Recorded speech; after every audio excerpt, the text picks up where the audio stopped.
Next है, yes बेटा पूछिए।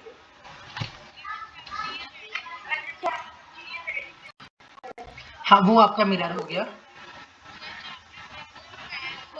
वो बेटा मिरर का वो स्फीयर का वो पार्ट जिससे ये मिरर काटा गया, क्योंकि ये कर्व्ड शेप मिरर है ना। कैसा मिरर है बेटा?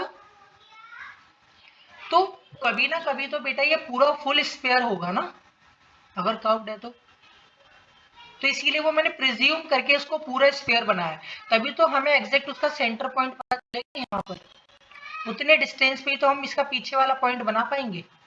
समझ गए? हाँ तो ये ऐसे ही देखो, मैंने इसका ये ऊपर वाले केस में कॉनकेव के केस में ब्लैक बनाया, ये आपका मिरर है। लेकिन ये मिरर काटा किससे गया, किस चीज का पार्ट है ये? तो ये एक पार्ट है, ये एक स्फेरिकल मिरर है, तो ये स्फेयर का पार्ट है। किसका पार्ट है बेटा?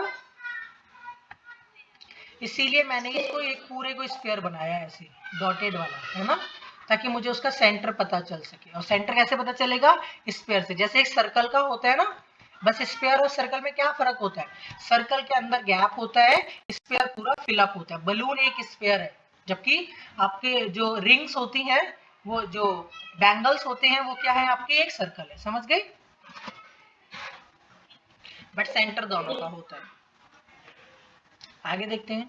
The radius of sphere of which the reflecting surface of spherical mirror form a part is called the radius of curvature. What do you mean by the radius of curvature? अब यहाँ समझना आप दोबारा से कि radius of curvature क्या है। ठीक है बेटा?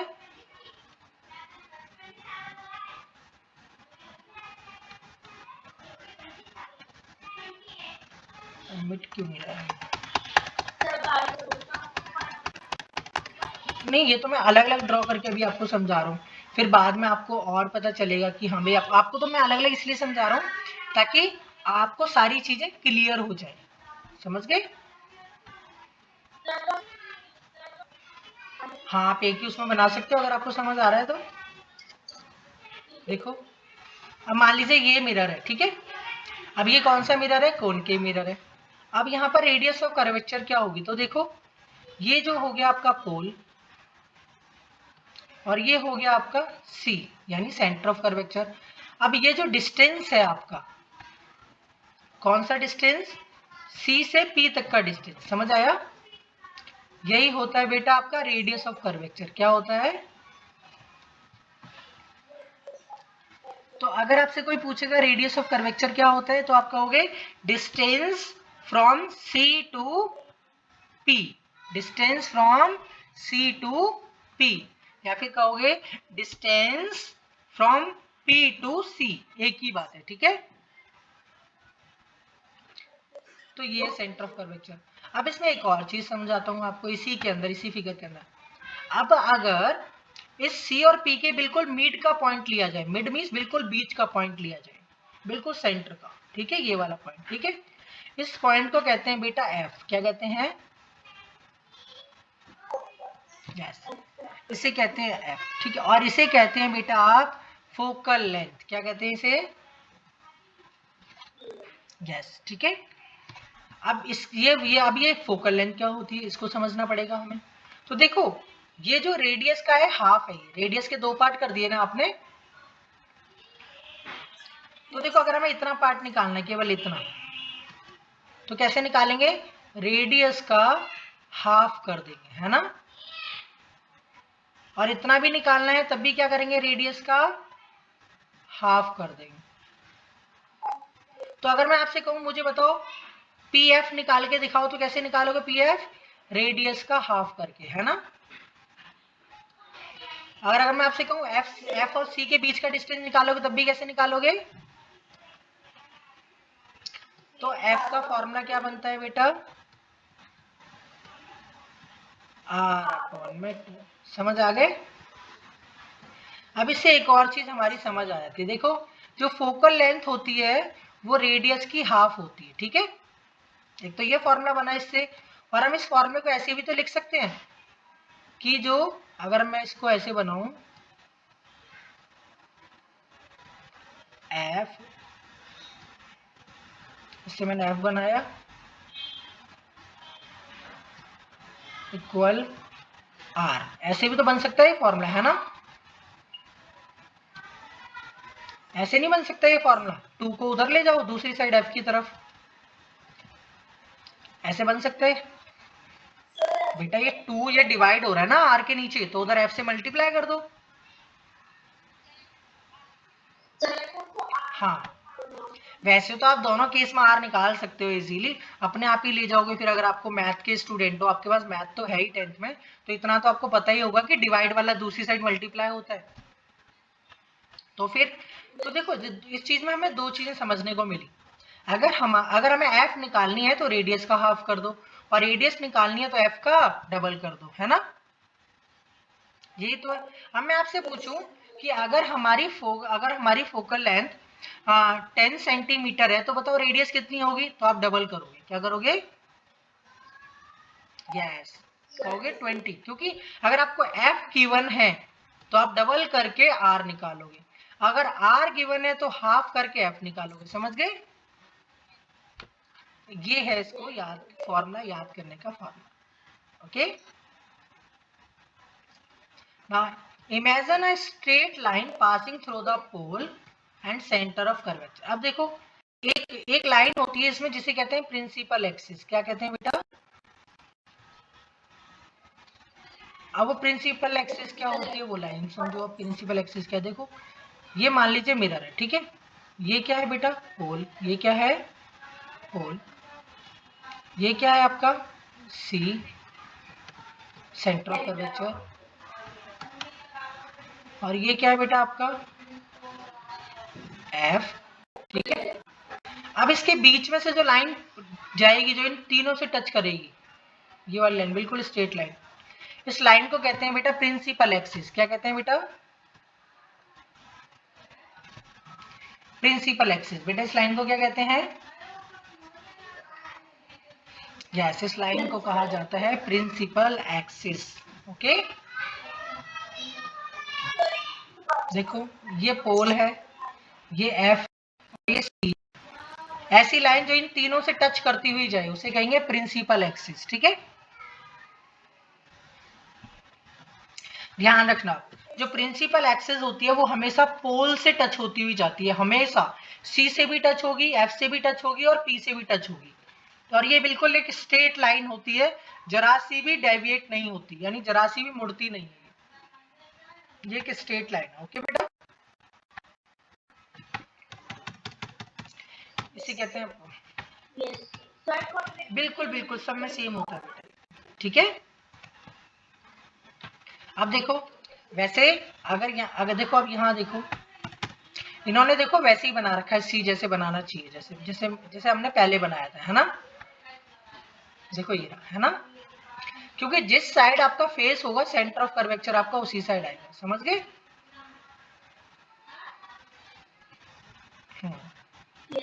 अब देखो क्या करना है, अब देखो आप चीजों को समझ गए होंगे। अब देखो मैं आपसे पूछता हूँ, बताओ बेटा ये वाली स्ट्रेट लाइन कौन सी है, किस किस से टच होती जा रही है, बताओ। देखो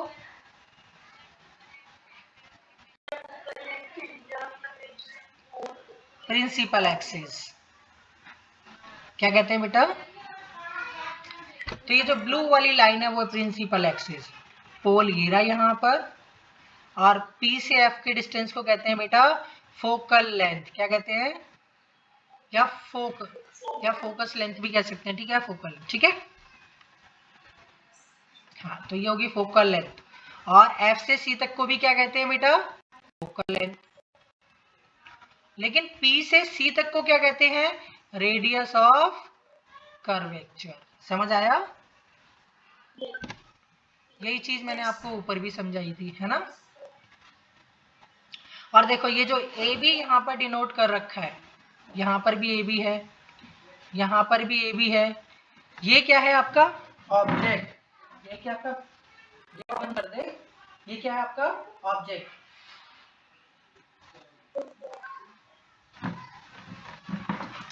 ये है आपका ऑब्जेक्ट। ओके,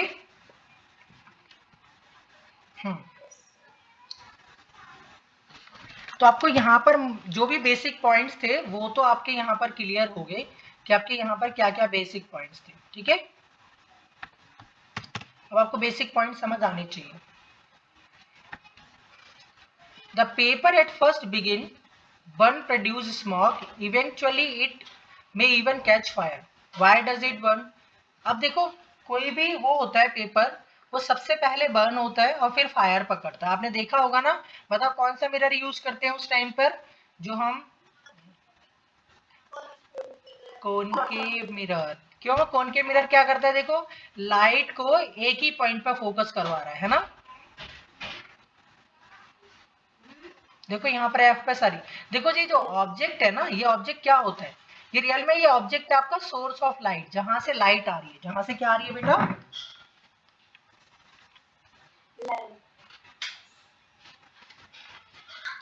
तो ये है आपका जहां से लाइट आ रही है। तो ए भी इस ऑब्जेक्ट का यहाँ पर मतलब है जहां से लाइट आ रही है, तो सोर्स ऑफ लाइट है। अब ये लाइट जहां से भी आती है वहां स्ट्रेट आती है। आपको पता है कि लाइट कैसे ट्रेवल करती है? स्ट्रेट। अब ये स्ट्रेट ट्रेवल कर रही है, लेकिन जैसे ये मिरर से टकराएगी तो ये बैंड हो जाएगी। हो जाएगी ना बैंड? तो ये बैंड होके एक ही पॉइंट पे फोकस कर रही है ना।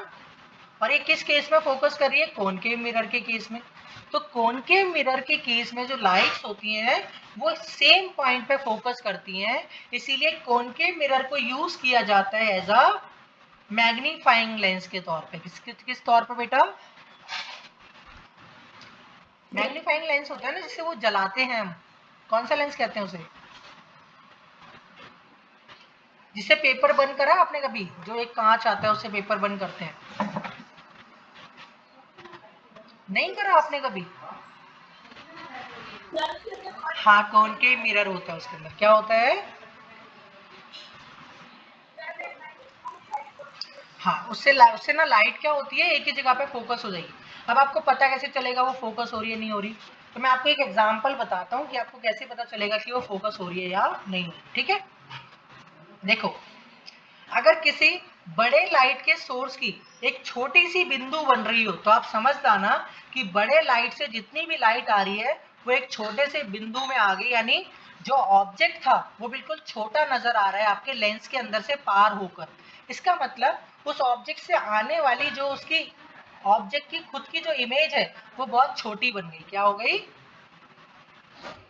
इसी से पता चलेगा कि सारी रेज एक साथ मिलके कंसंट्रेट करने लग गई, यानी कन्वर्जिंग हो गई। ठीक है, यस।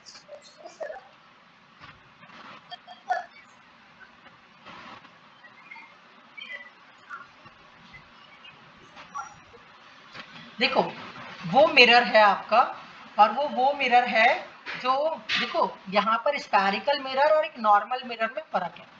आप जिस मिरर, यस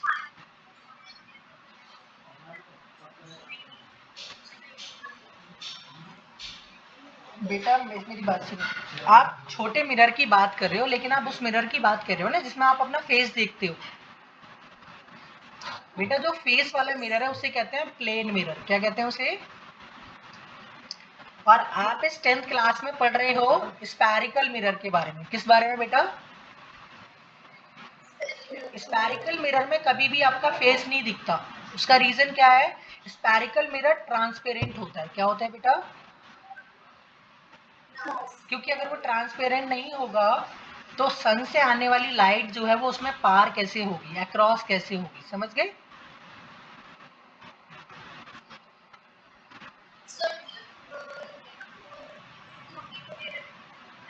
स्कूटी वगैरह में जो सामने हेडलाइट्स में लगे रहते हैं,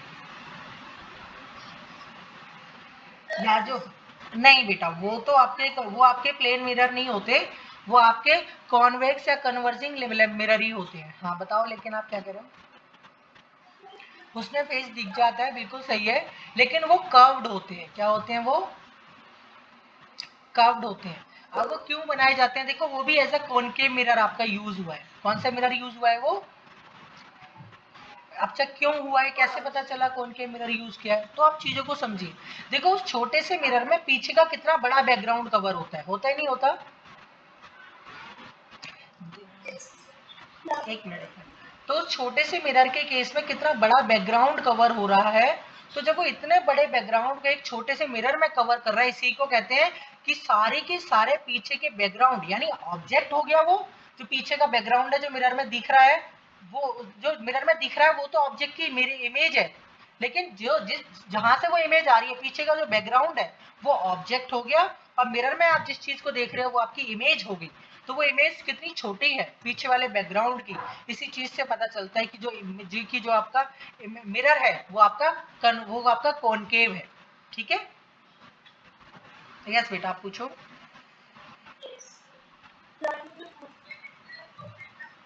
हम्म,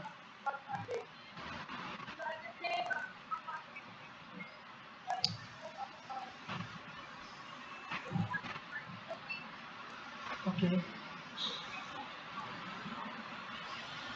ओके, हाँ बेटा वो दिखता है, मैं आपको बताता हूँ। देखो, कॉन्वेक्स मिरर का मतलब ये नहीं है कि उसमें आपका फेस नहीं दिखेगा। मैं केवल आपको ये डिफरेंस बताने की कोशिश कर रहा हूँ, क्योंकि पहले वो जिस चीज की बात कर रहे थे खुशी, वो एक प्लेन मिरर की बात कर रहे थे। बाद में उन्होंने जिस चीज की बात करी वो उन्होंने मिरर की बात करी, स्फेरिकल मिरर की। क्या समझ गए आप? अब आप जो बात कर रहे हो आप भी स्फेरिकल मिरर की बात कर रहे हो। तो मैं आपको डिफरेंस बता रहा था कि कैसे पता चलेगा कि कोई चीज आपकी स्फेरिकल मिरर है या प्लेन मिरर है। तो उसमें वो आपको देखना पड़ेगा कि क्या वो स्फेयर टाइप है, हल्का सा स्फेयर टाइप है, या फिर स्फेरिकल टाइप नहीं है। हो सकता है कि स्फेरिकल मिरर को भी प्लेन मिरर बनाया गया हो घिस घिस कर, है ना, ये भी हो सकता है। तो आपको देखना पड़ेगा कि क्या उसमें स्फेरिकल मिरर वाले कैरेक्टरिस्टिक्स हैं।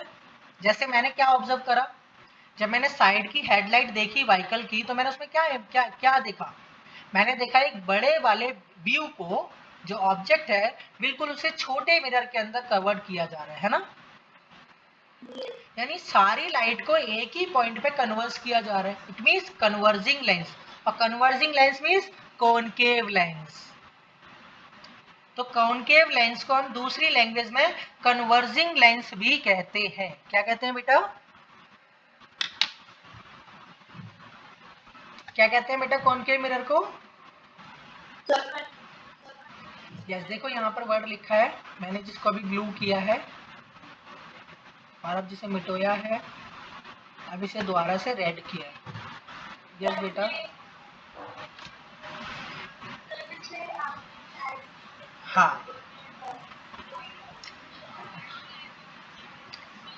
देखो अब मैं आपको बताता हूँ, लाइट कोई भी हो सकती है, सब लाइट में एनर्जी होती है, ठीक है, ये ठीक है। बट अब आपको यहाँ पर एक और चीज समझनी पड़ेगी। जैसे कि आप मान लीजिए आप टॉर्च की लाइट से आप उसे बर्न करने की कोशिश कर रहे हो, और अगर आपका बर्न नहीं होता है तो कल आप मुझसे क्वेश्चन आके पूछोगे कि सर मैंने तो ट्राई किया बट मेरा बर्न नहीं हुआ, है ना। अब उसके लिए आपको कंडीशन समझनी पड़ेगी। Condition means when object when will be the object start burning. आपको ये क्वेश्चन का आंसर समझना पड़ेगा सबसे पहले कि एक ऑब्जेक्ट बर्न करना कब स्टार्ट होता है। अब एक ऑब्जेक्ट बर्न करना स्टार्ट कब होगा? जब उसको उसका इग्निशियस टेम्परेचर मिलेगा। समझ गए? अब आपने टॉर्च लगा के तो उस पर रख दी, लेकिन जो उस पर लाइट जा रही है वो इग्निशियस टेम्परेचर के बराबर ही नहीं है, वो उसका टेम्परेचर ही रेज नहीं कर पा रही है। जैसे एग्जांपल, आप एक माचिस की तिल्ली से पेड़ को नहीं जला सकते, वुड को जला पेड़ के स्टेम को जला दोगे माचिस की तिल्ली से? कभी नहीं जला सकते, क्योंकि वो उसे इग्निशियस टेम्परेचर प्रोवाइड नहीं कर पाएगा जिस पर उसे बर्न होना है। तो हर एक ऑब्जेक्ट का अपना इग्निशियस टेम्परेचर होता है। तो अगर आपने ये सच में ये एक्टिविटी करके देखनी है तो आप इसे कर सकते हैं सनलाइट में। और सनलाइट में आप इसे खुद मत करिए, आप एक पेपर लीजिए जिसको जिसको ईंट के नीचे या किसी पत्थर के नीचे दबा के रख दीजिए, और एक वो लीजिए अपना ग्लास जो कि कन्वर्जिंग लेंस है, बाहर से ये मिरर मिल भी जाता है 10-20 रुपए का जो भी है, और उसको आप एक ईंट की वो बनाकर छोटी सी और उसके ऊपर मिरर डाल दीजिए। उस मिरर की डायरेक्ट रोशनी पेपर पे जानी चाहिए और आप नीचे चले जाओ अपने घर के, ठीक है। 1-2 घंटे बाद आके देखो आपको पेपर बर्न हुआ मिलेगा। समझ गए?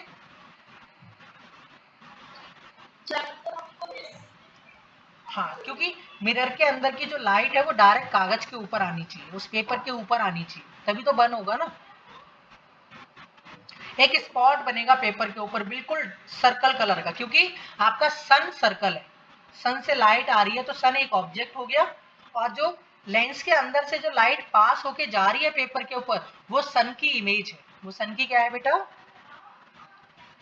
इस चीज को समझना है आपने कि ऑब्जेक्ट क्या होता है और इमेज क्या होती है। अब देखो एक और चीज, जब आपने इतनी चीज समझ ही ली है मेरे से, तो आपको एक और चीज भी समझा देता हूँ यहीं। देखो अब ए बी तो आपको पता चल गया कि यहाँ पर ए बी क्या है बेटा? ऑब्जेक्ट। तो बताओ इस ऑब्जेक्ट से जो सारी की सारी जो रेज आ रही है वो कहाँ पर इकट्ठा हो रही है? तो यानी फोकस पर बनने वाला जो पॉइंट है वो ए बी का ही इमेज है। ए बी की क्या है? इस चीज को हमेशा ध्यान रखना है, क्योंकि जिस ऑब्जेक्ट से रेज आ रही हैं और वो रेज जहां आकर मिल रही हैं, उसी पॉइंट पर उस ऑब्जेक्ट की इमेज फॉर्म होगी। क्या होगी बेटा? इमेज फॉर्म होगी। तो ऑब्जेक्ट की इमेज कहाँ फॉर्म होती है? जहां पर ऑब्जेक्ट से आने वाली रेज जिस पॉइंट पर मिलती हैं, उस पॉइंट पर ही ऑब्जेक्ट की इमेज फॉर्म होती है। समझ आया बेटा? ये मेन पॉइंट था। आज आपने काफी अच्छा साथ दिया, इसीलिए मैं आपको आगे तक समझा पाया। आपने बहुत अच्छा समझ लिया अभी, क्योंकि ये चीज मैं आपको आगे समझाता। तो आपको कन्वर्जिंग लेंस का समझ आया। ऐसे ही देखो यहाँ पर क्या हुआ है सेकंड वाले केस में, ये जो लाइट है वो एक पॉइंट पे नहीं मिली, वो लाइट डाइवर्स हो गई अलग अलग डायरेक्शन में, है ना? तो ये जो लाइट डाइवर्स हुई है अलग अलग डायरेक्शन में, तो ऐसा इस मिरर की वजह से हुआ है। और इन लाइट अगर डाइवर्स हुई है तो इसीलिए इसको कहते हैं बेटा डाइवर्जिंग लेंस। क्या कहते हैं बेटा इसे? Diverging lens. यस, कॉन्वेक्स को इसको डाइवर्जिंग लेंस कहते हैं और इसको कन्वर्जिंग लेंस कहते हैं। ठीक है बेटा? अब जो फोकल लेंथ कहते हैं, तो फोकल लेंथ को बेटा स्मॉल एफ से रिप्रेजेंट करते हैं। ठीक है, ध्यान रखना। ओके, यानी जो हमने पीछे फॉर्मूला देखा है F is equal to R by 2, वो रियल में फॉर्मूला होता है small f is equal to R by 2। समझ गए? यानी जो फोकल लेंथ होती है उसे स्मॉल f में रिप्रेजेंट करते हैं, कैपिटल F में रिप्रेजेंट नहीं करते। समझ गए बेटा?